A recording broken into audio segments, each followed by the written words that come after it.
Hello everyone, Deb Floros for Jesse James Beads. Your favorite Jesse James Beads glass bead strands are available at your local Walmart. Explore your creativity. Pick up these trio strands. There are 3 different kinds of beads on each strand. I've got 2 different colors here, and I'm going to make a beautiful Y necklace. I really love this combination with some seed beads as spacers. So I've got some Toho 11O seed beads, and I've got this little ring component. You can create your own with wire if you'd like. I'm going to use that as the intersection between 2 strands and a dangle that will go down the center of this necklace.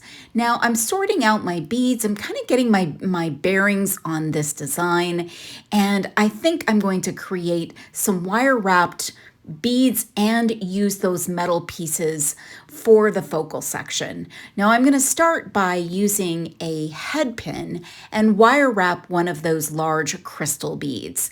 The crystal is one of the trio strands, all crystal and clear type beads, really faceted and beautiful. So I'm going to take that, wire wrap it onto a head pin. That will be at the very bottom of the focal section. I'm going to use some 22 gauge wire. I'm going to cut about some 4-inch sections. And I'm going to create a wire wrap loop at the top of one of the pieces of the wire, and then I'm going to trim off my excess, and then I'm going to create a little sandwich of those metal pieces. So a couple of the little flat washer shapes and the rondelle in the middle. And that's going to add just a really cool element of sparkle and metal. And then I'm just going to attach it directly to my head pin loop, and I'm going to take my chain nose pliers and hold on to that loop while I wrap. So I'm just going to get that nice and wrapped, and then I'll trim off my excess wire again. Then I'm going to create another wrapped bead, and I'm going to use another section of my 22 gauge wire. So same thing, creating a wire wrap loop at first, and then I'm going to add another one of those amazing faceted crystal beads, so pretty.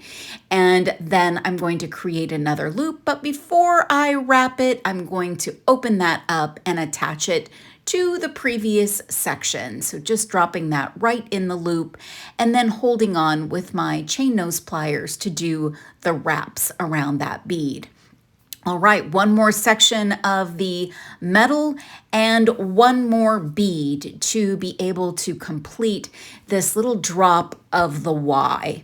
So this is sort of the stem of the Y, if that's what you want to call it. So there is the next section, and then I'm going to attach the wire directly to the loop on that bead, add my bead, and then create another wire wrap loop.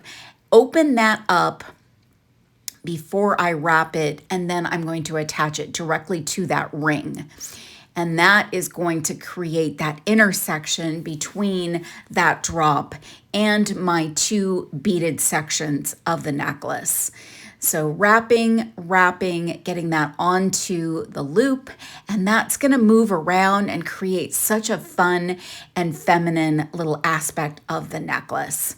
So then I'm going to put a pattern together of all of these, the rest of these 2 strands of beads. I'm going to use some 19 strand beading wire, and I'm going to take a size 2 crimp tube, string that on, and then I'm going to take 7 of my seed beads. And what this is going to do is create a little connection point for us to attach to our little ring component. So we're going to create some continuity with those seed beads.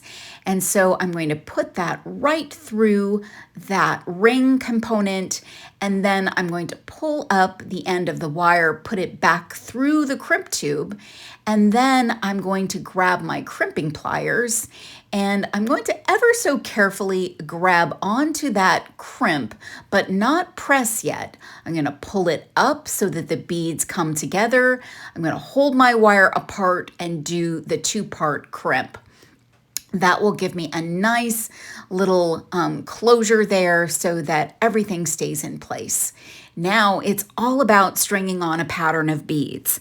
So I've got one more pair of those big crystals. So I'm going to add one at the first opportunity to add a bead. So 3 seed beads, then my big bead, and then a pattern of the other beads. So I've got some purple in those bicones, and then I've got a really large crystal bicone, and I'm just going to do a clear bead every other bead, and then one of the purple or blue beads every other bead. And there's going to be 3 seed beads between each bead. So it's creating that continuity, and that purple tone that I selected looks really beautiful with the crystal beads and the purples and blues. So pretty.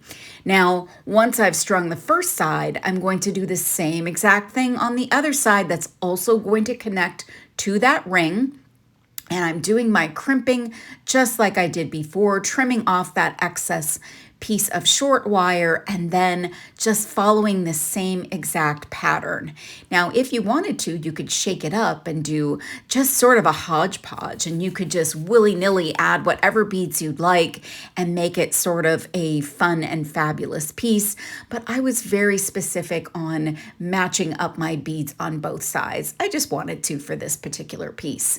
Now I'm putting on my bead stopper, and I'm going to need some kind of a closure. I've got beads left over, so I can also make earrings if I feel like it later.